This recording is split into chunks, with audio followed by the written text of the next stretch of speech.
Welcome to Early Access. I'm Katie Whitlock. I'm here with Meaghan. Meaghan, it's nice to meet you. Nice to meet you. Meaghan is a freelance American Sign Language interpreter. Is that the right word? Interpreter? Yep. Which is super cool, and I want to hear how you got into that. So if you could tell us a little bit about your background, kind of who you are, how you got into sign language, because that's cool. And then if you could also tell us how you got into Enneagram, what number you are, why you wanted to come on to an Enneagram podcast and chat, whatever you feel like is relevant, right? Take it away. All right. Hi, my name is Meaghan. I'm 35. Like you mentioned, I'm a freelance sign language interpreter. I'm currently in Portland, Oregon. I grew up on Long Island, New York, and then also lived upstate New York in Rochester and then Los Angeles before settling in Portland 9 years ago. I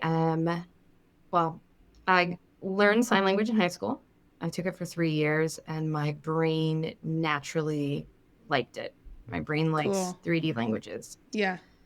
So after my first year, my teacher was like, I think you've got it. You should look into becoming an interpreter. So I got my undergrad at Rochester Institute of Technology. So I got a bachelor's in interpreting. RIT houses the second largest deaf college in the world. So it's one of the few places you can go to sort of get full immersion, because you can't go to a country for that. So RIT is one of those places, which is pretty cool. That I've never thought about that. Not being able to, I mean, of course, not being able to go to a country for immersion in your language. That's very cool. It completely shaped who I am as an interpreter. How so? I think a lot of interpreting programs around the country are maybe not located in places with robust deaf communities. So students know their deaf teachers and maybe like a few other deaf folks, but in Rochester has the largest deaf community per capita of any city in the United States.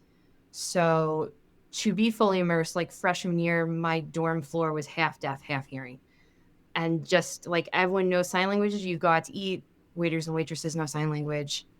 There is a deaf K through 12 school. People just end up selling in Rochester.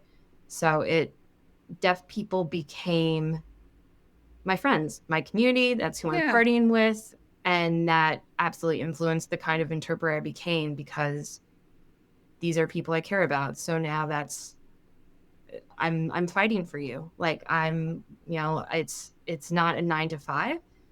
This is still who I'm hanging out with. And, I'm very fortunate to be welcomed into this community.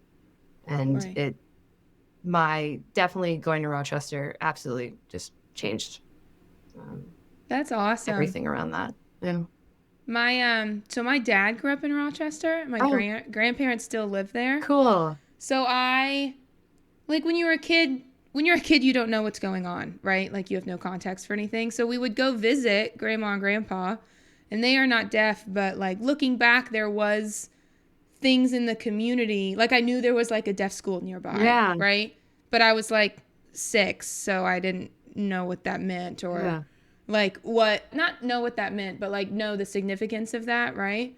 And so only when I grew up did I find out that Rochester is such this important hub for it. So actually I've had a question about that for a while. So how do people, so we're talking about like the deaf community being built there, right? Do you know how long it's been a deaf community, and like how does that get built? Do people find out they have a deaf child and then move, or do people move to go to school there? So like they're adults, you know what I mean?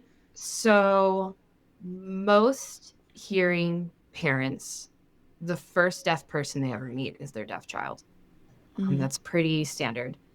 And unfortunately, most parents do not learn sign language. And that's just the norm.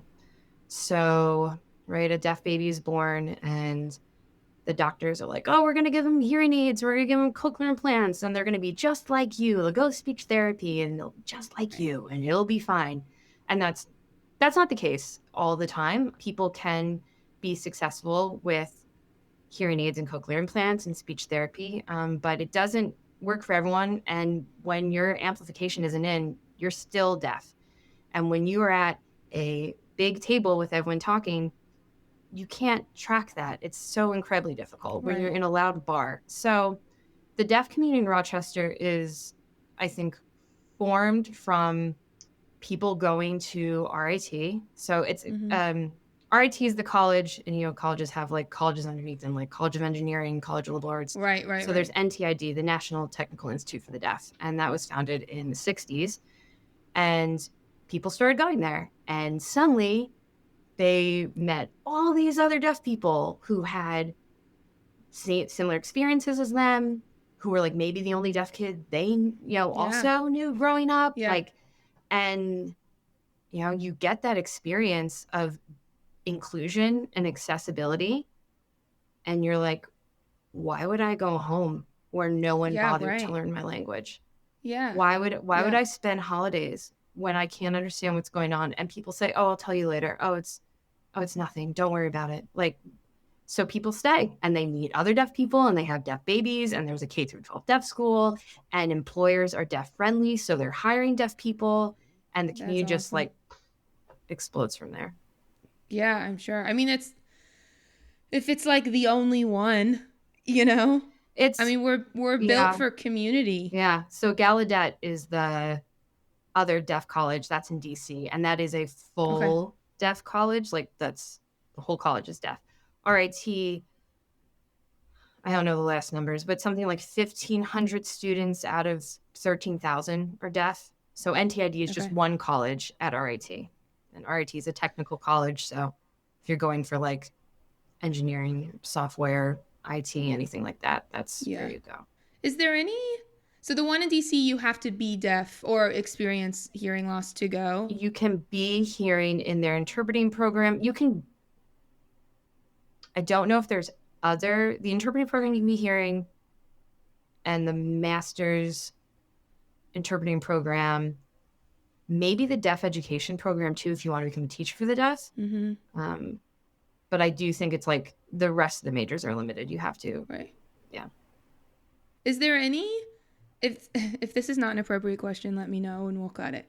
Is there any like political discourse within the deaf community about allowing hearing people in to these programs? You know what I mean? Like, is Yeah. it better? Is it worse? Do we Oh, need hearing people I mean, to be advocates in places that people don't let us in? Things like that. You know what I mean? the programs are just, it's regular majors like everything else, but the whole point is that they're taught in Gotcha. sign language. So Gotcha. that's what makes them accessible. So that's like why they were established. So Cool. it's not so much because hearing people can just like take psych classes, anywhere, but like Right, in right, right, RIT, right. they can take them with a deaf professor and, Right. have it all in sign language. Cool. Yeah. That's awesome. Yeah. I think it's cool that you knew from when you were so young. I am so lucky. I am so incredibly lucky that I found something that I love and that I'm good at and that Mm-hmm. I never get sick of. And like, I think about that a lot, how lucky I am. Yeah. Yeah. Well, tell us before we get too far, because I have so many questions about the sign language stuff. Before we get too far into that, tell us about the Enneagram part of you. How'd you find the Enneagram? What do you like about it? What number are you? That kind of thing. Sure. So I found the Enneagram through my job. I interpreted an Enneagram training. Oh my gosh, cool. Yeah. I learned so much cool stuff because of my job. Because I'm I'm freelance, I sure. do random stuff literally every day, and it's constantly changing. And so Enneagram was one thing. And I was like, ooh, I like this. There's so many interesting personality or communication or, different sort of like tests and theories and stuff. I really like Enneagram, though. I feel like it really spoke to me. So I'm an Enneagram 8, wing 7. Mm-hmm. If you asked anyone, they would say I'm an Enneagram 7. But I know I'm an Enneagram 8. But I live a very travel heavy, doing things lifestyle. And that's why I think Yeah. people think I'm a 7, Yeah. but I'm an 8. Yeah. I was reading. So I have people who are going to be in the podcast fill out a little form. And Meaghan filled out her form. Even as I was reading it, I was like, this does sound like a 7. Are you okay if I read a little bit of it? Yeah, sure. Okay. So she goes, I'm a freelance American Sign Language interpreter. My job brings me to so many random and wonderful places every day, always different and exciting. I'm very into the outdoors. I love hosting events and trying new restaurants. I grew up in New York, moved around a bit, and now live in Oregon. My life is all about following fun. And I read it and I was like, that's a strong 7 wing. It is. Tell us how you know that you're an 8 anyway. I think for a few reasons. So, like, the primary fear of being controlled is a big one. Mm. I quit, like my last part-time retail job when I was 21, and I started full-time freelancing. I've only ever worked for myself. I cannot imagine doing anything else. Yeah. And I remember learning about Enneagram 8s. Like, everyone's like, 8s are angry. Yeah. I think that there is a big difference between anger and rage. And I think that 8s have rage. And my rage is what powers me. My rage is how I can advocate, how I can fight for people, how I can make change. My anger is because I grew up on Long Island, New York, and that's a separate thing. That was just built into me. Yeah. It's just, everyone inherits it. But my rage is powerful. I love my rage. That is how I get shit done. And I don't think it's a bad thing. You just have to be aware of yourself. What's the difference between anger and rage? I think, for me, rage ties into justice. Okay. How so? I rage against the machine like that, which is justice. Right, anger is just being angry, which also is not bad or good. It just is. But rage carries, I don't know. Rage has does it have a direction?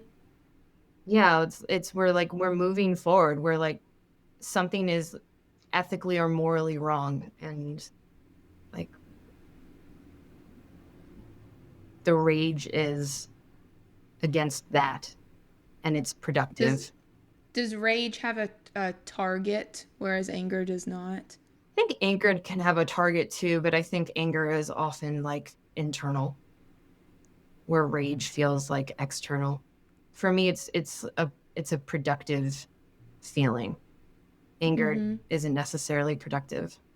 So talk to me about how conflict ties into that, because when I teach 8s, I teach Joey Shuey taught me this, who is an 8.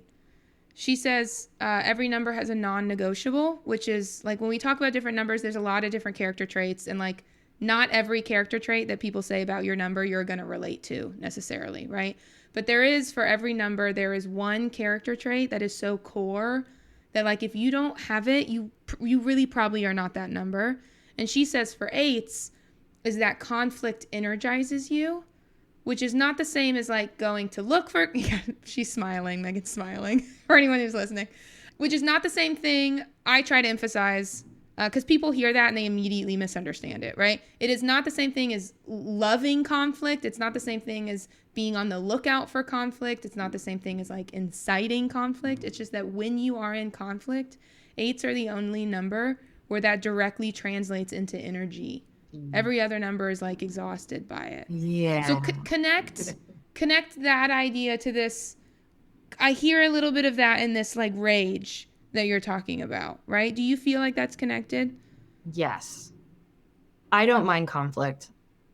I think something that is hard to parse out for me is how much of my personality is me being an 8, how much of it is influenced by where I grew up. And it's hard for me to separate that. Long Island is a place where everyone fights. It is the norm. And if you don't leave, you think that is the norm of the world of yelling and fighting. So am I okay with conflict because I'm an 8, or am I okay with conflict because I always grew up with conflict? And I'm not afraid of it. Let's fucking go. Bring it on. Yeah. It does energize me. And there's the other factor too of also being raised and socialized as a woman, because there is this like people pleasing and you're not supposed to have conflict. So that's also like an internal battle I have. But conflict absolutely is not as much as an issue. It depends, I think too, though. It depends on the person. It depends on the conflict. It depends on the thing. Yeah. There are times when I absolutely can be conflict avoidant. Like when? Okay, interesting. When? My family and I have different political views, and I get triggered super easily from them. So like those kind of conflicts I want to avoid, because we literally can't get anywhere productive. So like that is one example. I was just about to ask if it's linked to productivity. Like if you feel like we're just fighting and we're not going to go anywhere, like I want to turn this into going somewhere. Yeah, But if I want to we're just fighting for no reason, yeah, right. Yeah. So, do you have any siblings that you are close with, or any cousins or anything that you grew up with? I have two siblings. I'm not particularly close to either. I do have a cousin who I am very close with. Okay. So I only bring that up to ask this. Like, you're an 8, not everybody else is an 8, right? So when you think about yourself versus maybe your cousin that you grew up with, grew up in the same place, is there any difference in how they are approaching this fighting versus you that might point to like your 8-ness that they are not carrying, you know? My cousin, we didn't grow up in the same place, so oh, never mind. Can't use that. See, this is like the hard thing to parse out. Like both my siblings have anger issues as well. Yeah. So it's hard to like parse out what. See what. Yeah. Do you think it energizes them like it does you? You can say yes. One of them, yes. And one of them, I don't think so. And I think that they work hard to not have conflict. They identify as an Enneagram 3. Okay. And yeah, I think they are turned off by when I start conflict, when I decide to have conflict with my family about ethics and morals and things like that. They absolutely hate it. Right. They won't engage. And then my other sibling has never left Long Island, so they are completely unaware of their anger. And that's like the only way they know how to be, and that's everyone around them. So right. Yeah. So did you ever see yourself leaving Long Island? Did you know you? Oh my God. Yes. I lived in West Virginia from when I was 4 to 9 or 10. My dad got transferred there for work. It was a dope childhood. It was great. We like would run around the woods all day. We had complete freedom. Like we'd leave at 8 in the morning, come home at 8 at night. It was great. My family like looks back on West Virginia very fondly. We moved back to Long Island and it was horrible. Me and my sister were bullied a ton because of our cute little accents.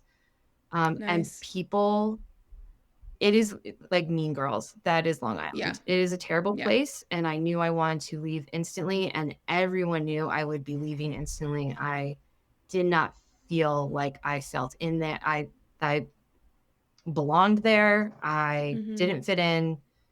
Yeah, I always knew I was leaving. So another thing that Joey Shuey has taught me about 8s is she says 8s and 5s are the most socially awkward numbers. And people don't think that of 8s, but because people think 8s are so big and they're like hurting you on purpose and they're angry and they're like connected into your life, and they like aren't, right? They're not thinking about you. And she says if you really know an 8, what you know is that like I don't know how to do this social stuff. I really don't. And it makes me feel awkward and all these things. Do you relate to that? Would you agree with that? Not for me, no. And that's okay, like talk about that. My wing 7, I guess. I'm so social. I'm the most extroverted person I know. I love being around people. I find it very easy to meet people, to make friends. I have a huge friend group. Yeah. I find the people that are like awkward and like try to help them just feel not weird and not feel left out. Yeah. So that's what I'm hearing in that is the fight for the underdog, which is really big for 8s. Yes. Right. I hate when people are left out. And some of them, like, is it because I'm an 8 or is it because Long Island was such a traumatizing experience that I don't want other people to go through that? Like, maybe both. Who yeah. knows? So, yeah, I hate when people feel left out. I try to include everyone. I don't like when people are mean. Yeah, always fine for the other dog. I like things to be fair. That is very important to me. That's a big one. So if we ever like go out to eat as a friend group and say there's like a dish we all have to share, people will push the dish towards me and I will cut up everything fairly so everyone People gets know a that about fair you. amount. And yeah, I really like fairness. That is important to me. Fairness will also while like recognizing the difference between like fairness and equity, because I think that's Right. important too. Which is That sometimes stuff cannot be fair because being fair is still inequitable. And it's noticing those situations and working to make them equitable instead of fair. how do you see that? What's like the first example that comes to your mind when you think about the deaf community? And Oh my God. Like, I mean, I know like everything, but Nothing, what's like the first one? just like deaf people have to work so hard every single day. They're constantly accommodating the rest of the world. The rest of the world is accommodating them. They're accommodating the world. And then to put that work on deaf people have to fight for their accommodations. They have to explain to their employer what those accommodations are. And then they are given something that is not to quality, which is going to impact their work. And then they have to fight again. And it's just that fight should not be put on folks with disabilities. Yeah. Other people should be picking that up and doing that work and relieving some of the burden that folks have to carry literally every day. I am a builder of community. I'm doing that everywhere I go. I think community is so important. So I'm constantly hosting parties and planning big trips and planning dinners and things like that. I'm the planner. I'm the hoster. I am bringing everyone together. I want everyone to meet each other because everyone's fucking cool and should be friends. Something that is cool. Like I host so many things that my hearing friends have all now taken sign language classes, and they've all people have learned because they're just around deaf folks. And a lot of times I'm like, I'm not going to interpret for y'all. Figure it out. Now, like, you understand what's going on? That's deaf people every single day. Yeah. So, like, figure it out. Get creative. You can text. You can write. You can gesture. Cool. And now folks have taken ASL classes, and it is really cool. And I think community is my most important thing. Right. Has anybody ever told you that you talk a lot like an Enneagram 6? No. So do you know anything about 6s? Okay, so when I think of 6s, I think of anxious people with high needs. Scared. Yeah. So that is certainly some 6s. And this is like, we don't have to get into this right now if we don't want to, but I'm just hearing some interesting things in like what you're saying. And I think the 6-8 line, there's no line between 6 and 8, but so many people find themselves between 6 and 8, especially 6s relate so much to 8, right? Interesting. Because there is a lot of similarities. So 6s are built off of fear, which makes some 6s exactly like what you just said. I know a 6 who is the most anxious person I've ever met. Sometimes when you hug them, you can like feel their heart beating in their chest, like a little chihuahua, like literally shaking, like literally like that, right? But what we say is that there's two reactions to fear. There is a phobic reaction to fear, which is that anxiety. It is the I don't know enough. I need to go back and learn some more. I don't feel safe, all these things, right? And that makes you look scared. There is this other reaction to fear, which might be more felt as doubt. So you transform fear into doubt, and instead of looking afraid, it looks like you are just doubtful of people and you don't trust people's intentions, especially if they're trying to take advantage of people. 6s are, but that's still built off of fear versus like the autonomy of an 8, right? The other thing that 6s are really, really big on is community. So the need of a 6 is to be safe and secure, which again makes people feel like they're just people who like don't feel safe and secure all the time. But what it also can look like are people who are concerned about everybody's safety and security, right? So if you are a counterphobic 6 who reacts to fear as turning it into doubt of other people's intentions, you are constantly on the lookout for people, you like to feel secure with your people, you like to feel like people have your back, and so you have other people's back, right? The last thing, a lot of 6s relate to the autonomy of 8. 8s don't want to be controlled, right? I still feel like I don't have great words for this. So if anyone's listening has better words, sorry. But for 6, the autonomy is like you are keeping information from me, and that's not... what's the difference in these autonomy things? Sorry, this is a really hard line that I'm like still figuring out. 8s, I think people controlling you is connected to your autonomy, which is like a bodily, angry gut reaction. And for 6s, I think people trying to control you is taking away... I don't know how to say that, so I'm going to cut that last part. What do you think about everything I've said so far? I'm especially interested if you're like, I think that's bullshit. I think that I don't relate to any of that. Okay. No, I don't. It makes sense. And this is another thing of like, am I an 8 or like, am I influenced by the place I grew up? Right. Where I grew up was so mean girls and people were just like gossipy and backstabbing and so terrible. I don't trust people. I'm always on the lookout for someone trying to betray me. And I like so much. I've always attributed that because of where I grew up, because it was just so shitty. Well, I'm sure. And like we learn things as we grow up. And if you learn that you need to be on the lookout for people, then you're going to be on the lookout for people. Right? Like, yeah.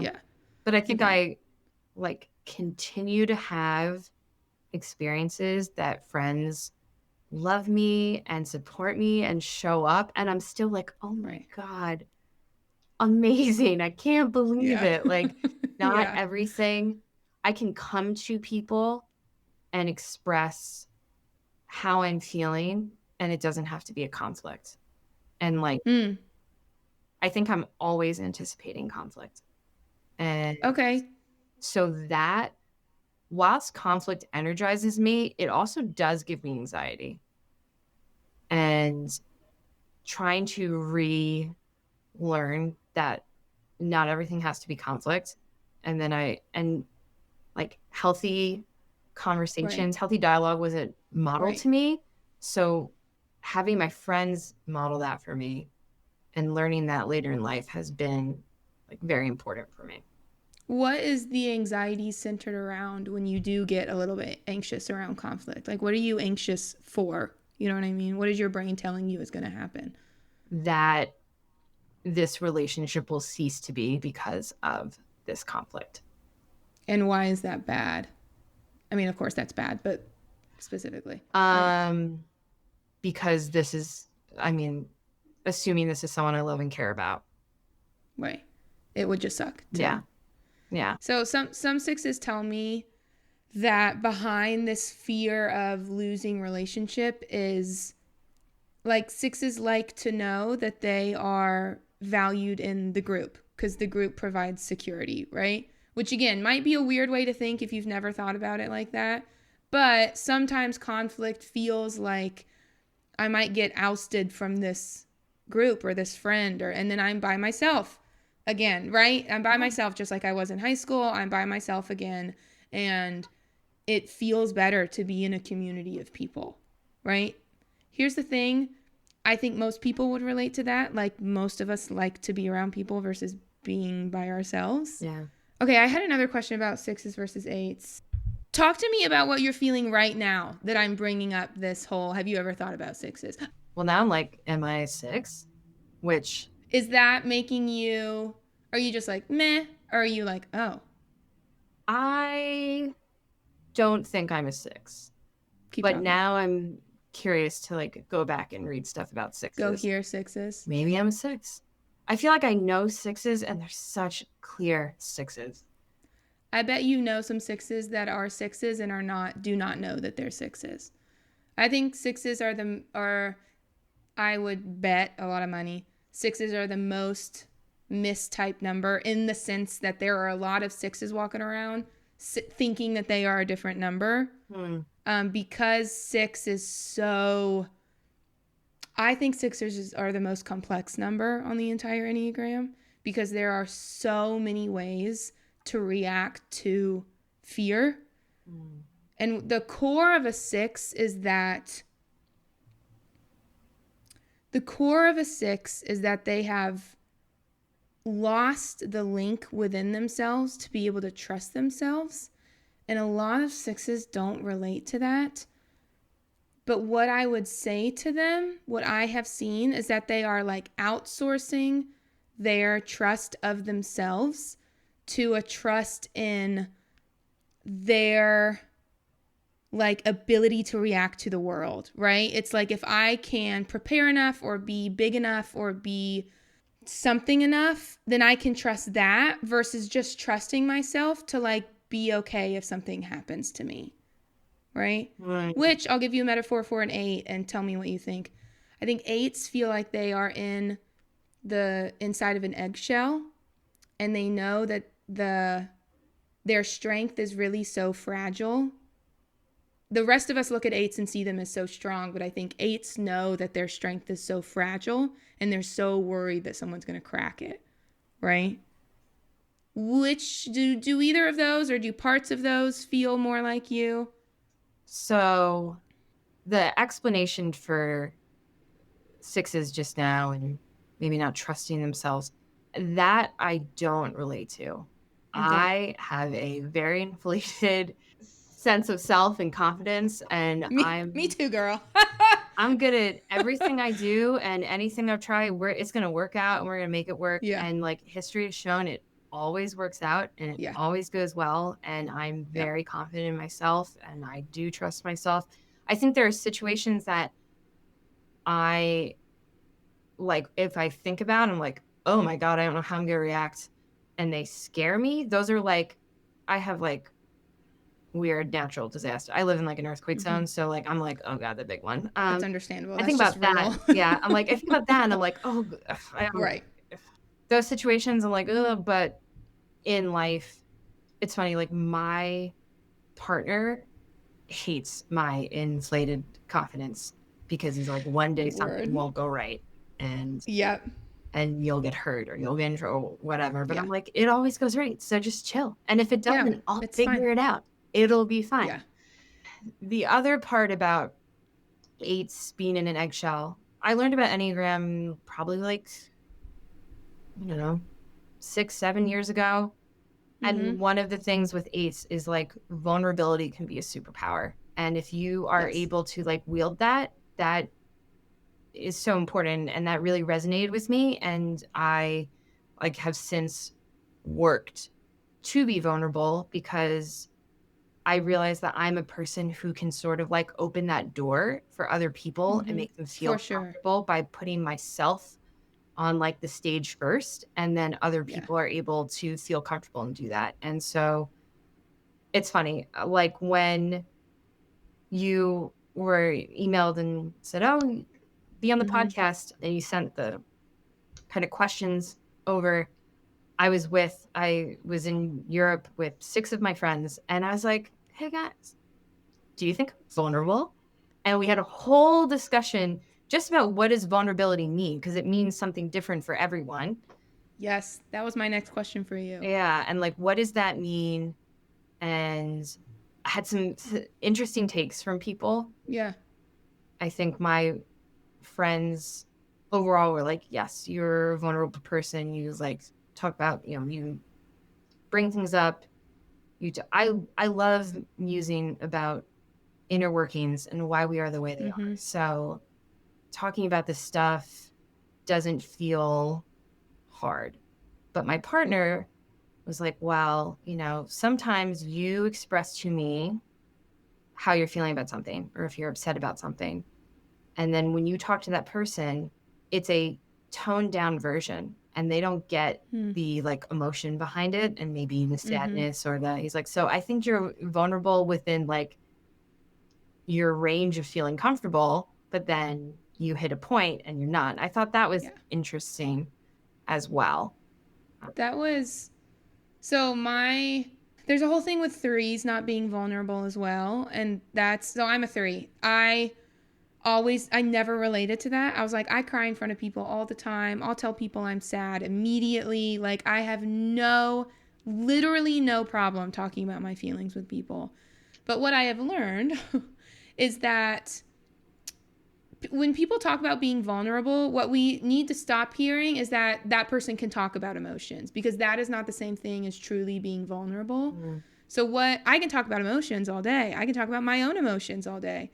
What makes me feel vulnerable though is, this is very three coded, but like showing up in a room and not feeling like I have the energy to perform. That makes me feel very, very vulnerable, because I'm really afraid that people are going to forget me. That's like the core of three, right? I was talking to another eight on this podcast, actually. I'm going to tell you what she told me makes her feel vulnerable, and then, say if you relate to this. So she said she just had this big surgery, like big enough that she literally couldn't even walk up the stairs.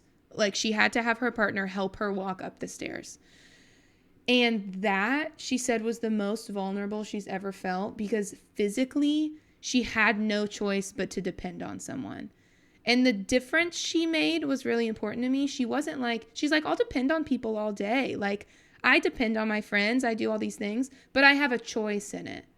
And to be so physically weak that I literally did not have a choice but to depend on someone, even though it was my husband, literally my husband, who I should not feel this way with. It was awful. She's like, it was awful. Like, that's what really made me feel vulnerable, right? Versus just talking about our emotions. So my question for you is, does sharing about emotions make you feel vulnerable?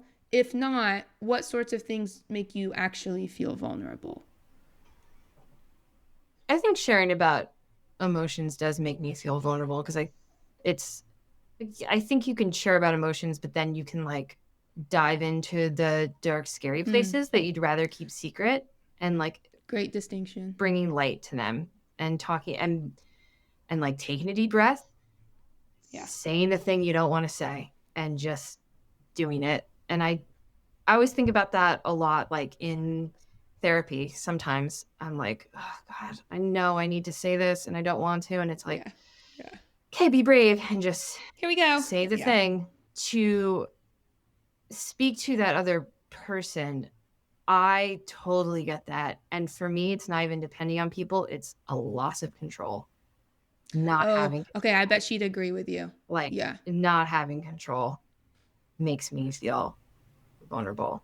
That's part of why I am the planner, because Right. everything's in my control, and I also don't trust people to do as a good job as I can do. I just did I love thrills. Uh-huh. I love high thrill stuff. So I was in Switzerland, and I did a Via Ferrata, which is when you have a harness on and a helmet, and you've got two ropes attached to the harness with carabiners, and you kind of traverse over like a rock side, and there's like Cool. metal things sticking out that you hook yourself onto, and you move down a line. And like we were literally standing on a U-shaped metal piece looking down between my feet 2,000 feet down, and like love it. I live for that thrill Yeah. because I'm in full control. I'm not gonna let myself fall. Like, I'm in Yeah. full control right now. So like this Yeah. is not scary at all.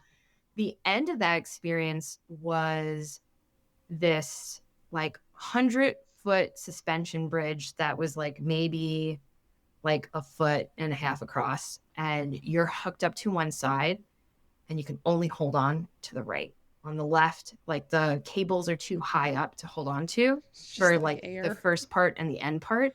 Only the middle do they drop low enough that you can hold on. Oh my gosh. That was way more scary to me because I did not have as much control. Hmm. And so I think control plays a lot into vulnerability, which is interesting because like how does control show up with friends? I feel like in like everyday dialogue, I don't really know how it would show up. I think in my life, because I'm the planner, I'm also getting burnt out and like a little jaded. So I've been trying to give up control and let other people plan stuff and it will be okay. And that is tough for me. But I've had some like really great trips and experiences. Sometimes, yeah, like people can let me down a little bit because I like a certain standard of how I do things, which is not fair to put on other people, but I do. No, I relate to that. Yeah. Yeah. So I think control is a big part of vulnerability. So I'm not really sure. I think like letting other people take the reins is a very vulnerable thing that I've been working on and trying to feel comfortable with. Yeah. So, okay, I remembered my question from earlier that I couldn't remember for 6 and 8. I also want to clarify, I don't like all of a sudden think that you're a 6. I just hear some 6 and like am interested in what you have to say about it, right? So I don't really have any theories. But there is this theory in the Enneagram, which I won't super go into, but it says half the numbers are judgers. By that, I mean they will judge you for your decisions. The other half are dismissers. So they will dismiss you for your decisions. And they don't want to talk to you anymore, but they're not like thinking about you, right? Judgers are like judging your decision. Dismissers are like, you're dead to me, bye. And like, don't think about you again, right? People can get very upset about that, but they're like moving on. We say that sixes are in the judger category. 8s are in the dismissive category. Interesting. No, I'm a judger. What do you think? I'm such a judger. You're a judger? Oh my God. About what? What sorts of things do you... Because I don't want to say 8s like never ever in their life judge people, right? It's just like a pattern. Yeah. But what do you judge people about? Everything? I don't know. Right? Again, I have this inflated sense of like self. So like, right. I'm like, ugh, people doing dumb stuff. Like I'm also... My brain is incredibly efficient. I'm always thinking in efficiency is, and other people are not, and that's okay. I don't think it's okay, but fine. There's no right or wrong. I understand. So I just think we should all be quicker, and I don't understand why you're all upset about that. yeah. So I'm definitely a judger. I'm not... Dismisser feels mean, and I don't like mean. Okay, why does it feel mean? Just like, I guess I need to clarify, like, does it mean you're just like, just write someone off, or? Yes. You're like, oh, okay, got it, and you just move on. So I have like a handful of friendships that I have done that, but like they still haunt me. Like I'll never, like it was the last resort. Like I'll never feel okay about that. I have a friend who dismisses people and she truly will never think of you again. And I'm like, no, truly. How do you do that? How are you like that? Like that boggles my mind. I am not like that. I care about people a lot. And I hate when friendships end. I will do everything I can, sometimes more than I should, because I'm like, there has to be a way we can solve this. There has to be a way that we can make this work, right? Because I can like solve anything. I can fix anything. Right. So we, and having to admit defeat is tough for me. Yeah. What sorts of things haunt you about those relationships? Why are they still with you? Like, is there something I could have done? And so many, like, looking at these friendships, like, they were unhealthy. And it was good that they ended. But it's like the admitting defeat, I think. Maybe, though, we could have, but, like, I can't change a person. Something. I can only change me. And, again, that's, like, the letting go of control thing. Yeah. Yeah, I understand. Okay, this is my last question that I always ask people, okay? Because we're almost at our time. So you said you're 35. If you could go back 10 years and you're talking to your 25-year-old self, one, the first caveat is that she'll listen, because everyone is like, they wouldn't listen. Like, but one, if you could actually give her a piece of advice and she would actually pick it up, what would the advice be? You are going to be okay. And like, you can go through really hard things, and it sucks that you have to go through them, but you will be okay. And your life will blossom into the most amazing thing that you can't even believe it's real sometimes. But even when it feels like everything is collapsing around you, you'll be okay. That was a great answer. I probably would have needed to hear that. I mean, 25 was a year ago, but 10 years ago for me, I also would have needed to hear that. 25, I was about to go through a big breakup and move to a new state. And it was like really, really, I like was so heartbroken. I thought I was going to die. So yeah. Was it like disorienting? yeah. And I don't know. I was young and I loved someone more than I loved myself. Yeah. And so once we broke up, I was left like, ugh. And then the great work of like loving myself and building a beautiful life that was all mine. And yeah, unlocking things. I mean, building a life I never knew was possible. Yeah, that's great. Well, thank you, Meaghan, for being here. Meaghan, thanks for having me. It was lovely to talk to you. This was fun.